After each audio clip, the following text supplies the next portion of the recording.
14.1 देख रहे थे हम, है ना। इसके कुछ चीजें देख लिए थे। स्टेप डेविएशन तो हट गया है, मतलब ये वाले क्वेश्चन नहीं करने हमें, ये नहीं करना है, स्टेप डेविएशन नहीं करना है। तो the method discussed above is called the step deviation, मतलब ये वाले पैटर्न के क्वेश्चन नहीं करने हैं हमें, ये वाले पैटर्न के क्वेश्चन, ठीक है। यूआई होता है, ये और इजी मेथड है, पता है, ये वाली और में इजी मेथड है और इसे हटा दिया है, तो ठीक है।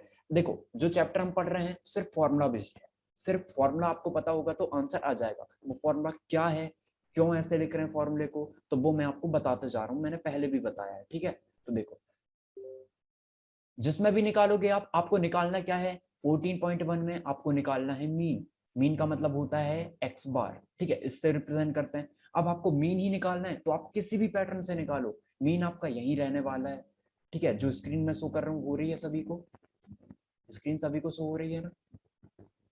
Yes sir.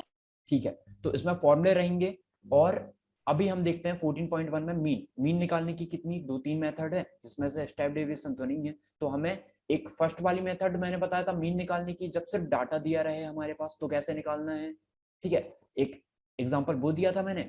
और यदि आपके पास इस टाइप का डाटा रहे कि आपको एक्स आई दिया रहे, वहां पे एक्स आई दिया रहे, इसका मतलब पता रहे हमें, डाटा एग्जैक्ट पता रहे कि क्या है। जैसे मैंने कल एग्जाम्पल दिया था आपको, क्या कि हमें पता नहीं कि, जैसे किसका एग्जांपल, अमन का एग्जांपल दिया था शायद, कि उसके हमें पता नहीं है कि 30 में से 40 टू 40 उसके नंबर है, मतलब 30 से 40 के बीच में उसके नंबर है। क्या हम एग्जैक्ट डाटा बता सकते हैं कितने होंगे? नहीं बता सकते। तो हम क्या लेते थे, इनका एवरेज लेते थे। यहाँ एग्जैक्ट डाटा दिया है, यदि नहीं ऐसे दिया होगा इंटरवल में तो क्या करोगे, इनका इनका क्या निकालोगे, मिडिल टर्म निकाल लोगे। मिडिल टर्म मतलब या एवरेज निकाल लोगे, इन दोनों को जोड़ के और बटे में 2 कर दोगे, अपॉन में 2, फिर निकल जाएगा आपका। आया समझ में?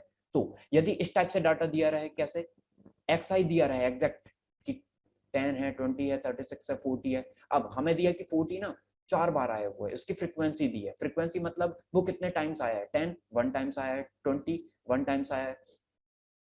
और पार्टिसिपेंट की स्क्रीनशॉट ले लेना, ठीक है,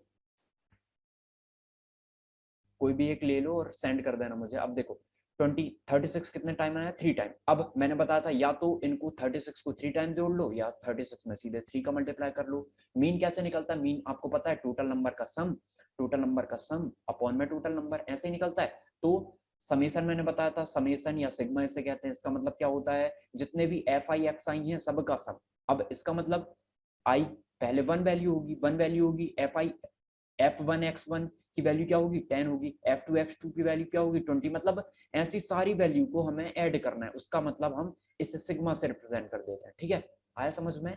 तो सम से रिप्रेजेंट करते हैं। तो हमें क्या करना है, हमें टोटल नंबर चाहिए। टोटल नंबर कैसे निकलता है, सारी फ्रीक्वेंसी को जोड़ दो तो टोटल सम निकल जाएगा। तो हम फ्रीक्वेंसी को किससे रिप्रेजेंट कर रहे हैं, एफ आई को। और यदि हमने इसके आगे समेशन लगा दिया, सिग्मा लगा दिया, इसका मतलब जितने भी एफ आई हैं सबका सम करना है, हमें सबको जोड़ देना है। तो वो कितना आ गया, 30, ठीक है। अब टोटल नंबर कैसे निकलता है, टोटल नंबर ऑफ सम कैसे निकलता है, टोटल नंबर का सम। हमने यहाँ देखा कि 10 ना 1 टाइम्स आया तो 10 इंटू 1 कर दिया, 10 आ गया। फिर 20 1 टाइम आया तो 2 इंटू 20 इंटू 1 20 आ गया। मतलब f1 इंटू एक्स आई कर रहे हैं। क्यों कर रहे हैं वो मैंने आपको बता दिया था, कल भी समझाया था। तो जितने भी एफ आई एक्स आई होंगे तो हमें क्या करना है, एफ आई एक्स आई के आगे सम लग गया, मतलब जितने भी एफ आई एक्स आई हैं सबको जोड़ दो। तो कितना आ गया था, 1779। तो हमें यही तो चाहिए, एक्स बार निकालने के लिए, मीन निकालने के लिए क्या चाहिए हमें, हमें चाहिए कि टोटल टोटल नंबर का सम निकाल दो, जो कि एफ आई एक्स आई से रिप्रेजेंट कर रहे हैं। और टोटल नंबर कितने, टोटल नंबर हम फ्रीक्वेंसी से रिप्रेजेंट कर रहे हैं एफ आई से, तो जो कि हमारे पास कितना है 1779 अपॉन 30। इसको डिवाइड कर दो, इसको डिवाइड करोगे तो क्या निकल जाएगा, मीन निकल जाएगा। आया समझ में? जब डाटा ऐसा दिया रहेगा तो कैसे करना है, ऐसे, ठीक है। अब यदि आपको डाटा कैसे दिया हो, फ्रीक्वेंसी में दिया हो, इंटरवल में दिया हो, जैसे देखो ये क्लास इंटरवल है, 10 से 25 तक कितने नंबर ऑफ स्टूडेंट के आए हैं, 2। 25 से 40 तक 3। मतलब ये नंबरिंग होगी। जैसे हम मान लेते हैं कि ये नंबर है, नंबर किसके हैं, ये मैथ्स के नंबर हैं। कुछ लोगों को 10 में से 10 और 25 के बीच में मिले हैं, कितने स्टूडेंट को मिले हैं, 2 स्टूडेंट को, ठीक है। कुछ स्टूडेंट ऐसे हैं जिनके 85 और 100 के बीच में नंबर है, कितने स्टूडेंट के नंबर है, 6 स्टूडेंट के नंबर है। क्या एग्जैक्ट डाटा बता सकते हो, नहीं बता सकते। हो सकता है कुछ स्टूडेंट के 86 नंबर हो, 6 में से 2 के 86 80, कुछ स्टूडेंट के कितने नंबर हो, हो सकता है किसी के 88 हो, किसी के 100 भी हो सकते हैं, तो हमें तो पता नहीं है। तो हम क्या करते हैं, इनकी एवरेज वैल्यू ले लेते हैं। एवरेज वैल्यू कैसे निकलती है, upper limit plus lower limit दोनों को जोड़ दो और बटे में 2 कर दो, तो एक वैल्यू मिल जाएगी। तो उस एग्जैक्ट वैल्यू की जरूरत होगी तभी तो आप वैल्यू निकाल सकते हो ना। जैसे यहाँ पे एग्जैक्ट वैल्यू पता थी हमें, एक्स आई पता था एग्जैक्ट वैल्यू, अब यहाँ पे तो इंटरवल में दिया है तो एग्जैक्ट वैल्यू निकालोगे तभी आंसर आएगा। तो एग्जैक्ट वैल्यू निकालनी पड़ेगी, कैसे निकलेगी, इंटरवल में 2 का जोड़ के और 2 का डिवाइड कर दो। ठीक है, क्या हर में ऐसा करना है, सभी में ऐसे 2 से डिवाइड करना है क्या, नहीं। एक बार इसे 2 से डिवाइड करो और देखो क्लास का विड्थ कितनी है, क्लास में मतलब अपर लिमिट में से लोअर लिमिट को घटाओ कितना आएगा, तो आप बोलोगे कितना आएगा, 15 आएगा। तो देखो सब में 15 का अंतर है, तो हर बार निकालने की जरूरत नहीं है, सिर्फ 10 प्लस 25 का निकालो। 25 प्लस 10 कितना आ जाएगा, 35। 35/2 कितना आ गया, 17.5। तो अब सब में 15 जोड़ दो, इसमें 15 जोड़ोगे तो ये सेकंड नंबर का निकल जाएगा, फिर 15 जोड़ोगे सेकंड नंबर वाले में तो थर्ड नंबर का एग्जैक्ट वैल्यू आ जाएगी, एक्स आई आ जाएगी। तो ऐसे निकालना है। इस मेथड को हम क्या कहते हैं, देखो इस मेथड को हम कहते हैं डायरेक्ट मेथड। यदि एग्जाम में आपके आया है कि डायरेक्ट मेथड से करो, तो डायरेक्ट मेथड से करना है। ठीक है, देखो डायरेक्ट मेथड हम पढ़ेंगे, अभी एक और डायरेक्ट मेथड पढ़ेंगे, अभी हम सिर्फ देख रहे हैं। सर बट रिकॉर्डिंग नहीं दिख रही है, मतलब स्क्रीन नहीं दिख रही। आप दिख रही है, यस सर। ठीक है, समझ में आ रहा है मैंने अभी तक जो भी बताया। देखो हमें क्या निकालना है, एक्सरसाइज 1 में 14.1 में हमें मीन निकालना है। मीन का मतलब क्या होता है, टोटल नंबर के सम से टोटल नंबर डिवाइड कर दो तो हमारा मीन निकल जाएगा। तो हम वही कर रहे हैं। यदि हमें एग्जैक्ट डाटा दिया रहेगा तो कैसे निकालना है वो मैंने ऊपर बता दिया। अब यदि हमें एग्जैक्ट डाटा नहीं दिया है, हमें कैसे दिया होगा, हमें इस तरीके से दिया होगा, ये इंटरवल में दिया होगा तो कैसे करना है, मीन कैसे निकालोगे, इनकी बीच की वैल्यू लेनी पड़ेगी। बीच की वैल्यू कैसे निकलेगी, अपर लिमिट और लोअर लिमिट दोनों को जोड़ के और अपॉन में 2 कर दोगे तो देखो कितना आ गया था, 17.5। ठीक है, अब वैसे यहाँ पे करोगे, यहाँ अब मैंने क्या बताया, बार बार करना है, आपकी इच्छा है। यदि आप रफ में करना चाहते हो 25 को फिर 40 में जोड़ के 2 से डिवाइड तो आप कर सकते हो, नहीं तो मैंने बता दिया कैसे करना है। दिखाई दे रही है मैं जो बता रहा हूं सभी को? सर आ रहा है। ठीक है, देखो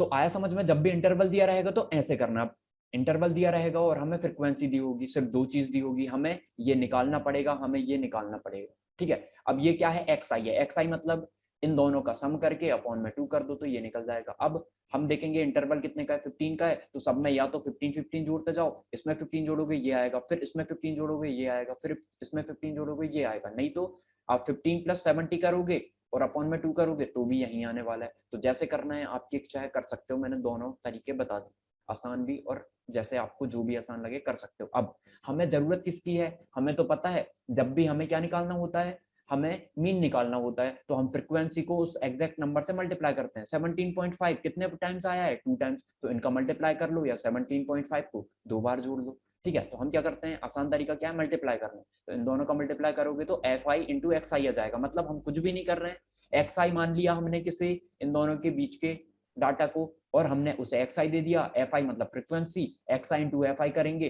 तो हमें मल्टीप्लाई मिल जाएगा। तो उसे इस तरफ लिख देना है, एफ आई इंटू एक्स आई को एक टेबल बना के एक बॉक्स में लिख देना है और सबका मल्टीप्लाई ऐसे लिखते जाओगे। अब हमें क्या चाहिए, हमें तो टोटल का सम चाहिए, तभी निकाल सकते हो। तो इसे समेशन एफ आई एक्स आई से दर्शाओगे। क्यों, समेशन मतलब टोटल एफ आई एक्स आई का सम, वैसे ही समेशन एफ आई मतलब टोटल फ्रीक्वेंसी का सम।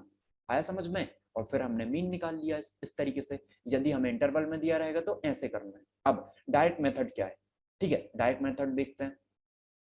तो देखो डायरेक्ट मेथड में अब हमारे पास हो सकता है इंटरवल दे, हो सकता है जो भी दे। तो देखो यहाँ पे हमारा मीन सेम ही आने वाला है। मैंने क्या बताया, हमें निकालना क्या है, मीन।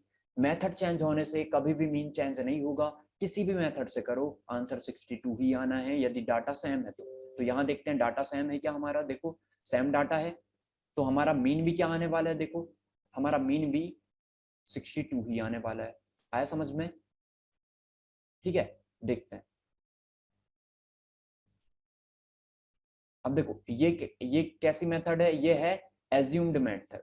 ठीक है, इसमें हम क्या करते हैं, देखो क्वेश्चन में दिया रहेगा आपको डायरेक्ट मेथड तो देख लिए, डेविएशन वाली नहीं देखना है, स्टेप डेविएशन नहीं आएगा, लेकिन समझ लो डेविएशन क्या होता है, मैंने आपको वो समझाया था क्योंकि इसकी नीड होगी हमें किसमें, किसमें नीड होगी? एज्यूम्ड मीन मेथड में किसकी नीड होगी? डेविएशन की। स्टेप डेविएशन कौन सी मेथड से निकालते हैं? ये है स्टेप डेविएशन, ये वाली मेथड। ये हमें पढ़ना नहीं है, ठीक है, ये आपके सिलेबस में नहीं है। समझना होगा तो बता दूंगा, ठीक है, समझना होगा तो आप लोग बता देना, मैं समझा दूंगा। आया समझ में? अब यदि हमें बोल दिया कि एज्यूम्ड मीन मेथड से ही निकालो, ठीक है, और एज्यूम्ड मीन मेथड से निकालो तो हमें ऐसे ही निकालना पड़ेगा।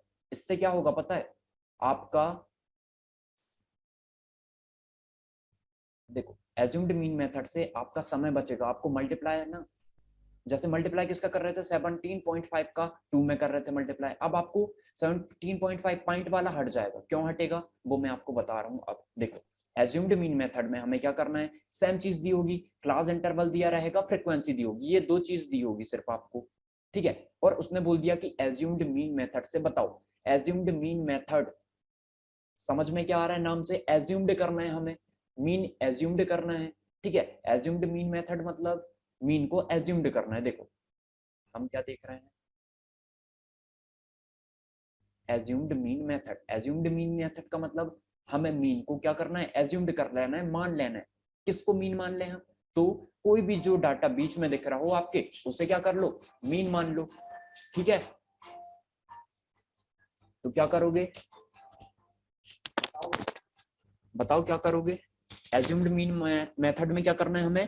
एक किसी को भी हमें मीन मान लेना है, किसी को भी। मतलब यहां तक बताया वो समझ में आया? एज्यूम्ड मीन मेथड मतलब हमें एज्यूम्ड करना है मीन को। देखो जैसे मीन मतलब क्या होता है, सबसे पहले तो ये समझो। एज्यूम्ड क्यों कर रहे हैं हम? आपके माइंड में आना चाहिए, हम किसी को भी मीन एज्यूम्ड कैसे कर सकते हैं? आएगा ना माइंड में, किसी को भी मीन कैसे एज्यूम्ड कर लोगे? तो देखो, ये 1 है, ये 2 है, ये 3 है, ये 4 है, ये 5, ठीक है। अब यहाँ पे देखो, यदि मैंने आपसे कहा इसमें मीन निकालो, तो आप डायरेक्ट भी मीन बता सकते हो। इसकी मीन कितनी है? 3 है। इसकी मीन कितनी है? 3 है। मतलब मीन कैसे बताया आपने? मीन कैसे बताया? मीन आपने या तो पहले वाली मेथड जो मैंने बताया था, क्या करो? सब का सम करके और अपॉन में टोटल नंबर से डिवाइड कर दो। देखो 5 और 4 कितना हो गया? 9, 9 और 3 12, 12 और 2 14, 14 और 1 15। टोटल नंबर कितने हैं? 1 2 3 4 5। अपॉन में 3 कर दिया तो कितना आ गया? सॉरी, अपॉन में 5 कर दिया। टोटल नंबर कितने हैं? 5 है, तो 5 कर दिया तो मीन निकल गया हमारा 3। तो हमने देखा कि मीन हमारा इन्हीं नंबर से कोई आ गया, लेकिन हर बार ऐसा नहीं होगा। डाटा इस तरीके से था इसलिए ये आ गया। अब तो हमें वही करना है। हमें क्या करना है? मतलब आपके माइंड में मैंने ये चीज बता दी कि एक्सआई में से कोई भी मीन हो भी सकता है और नहीं भी हो सकता। यदि मैं कोई और डाटा दे देता हूं आपको, मैंने ये दे दिया 1 4 3 7 8, ठीक है, इस तरीके से दे दिया। अब आप क्या करोगे? इनकी मीन निकालोगे। इनकी मीन कैसे निकलेगी? अब यहाँ पे भी 3 नहीं आ जाएगा, इनका मीन कैसे निकलेगा? सबको सम कर दो, तो 7 और 3 कितना हो जाएगा? 10 हो जाएगा। 8 और 1 8 और 4 कितना हो गया? 12, 12 और 1 13, 23 आ गया। 23 बाय टोटल नंबर कितने? 1 2 3 4 5, 5 है, तो हम 5 से डिवाइड कर देंगे। तो 5 से डिवाइड करेंगे कितना आ जाएगा?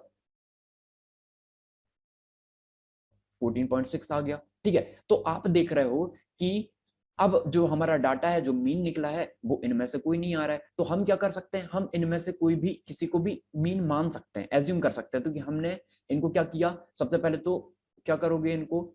देखो मैंने ये समझाने के लिए बताया है, मेथड जो है वही लगानी है हमें, फॉर्मूला चेंज नहीं हो सकते। यदि उसने कहा है एज्यूम्ड मीन मेथड से बताओ, तो बताना है। मैं आपको समझा रहा हूँ कि ये आता कैसे, ये होता क्यों है, ये समझा रहा हूँ मैं, ठीक है।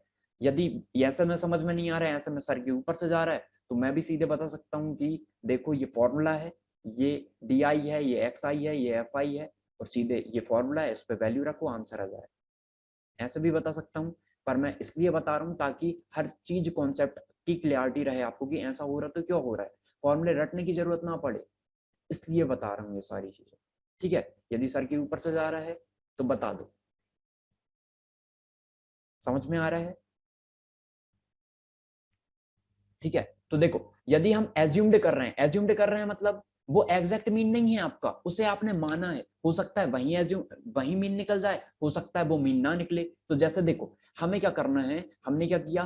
क्लास इंटरवल दिया था हमें, हमने हमें फ्रीक्वेंसी दी थी, हमें क्लास इंटरवल दिया था, हमें फ्रीक्वेंसी दी थी, हमने एक्सआई निकाल लिया। एक्सआई कैसे निकालते हैं? इंटरवल का सम करो और अपॉन में 2 कर दो तो निकल गया।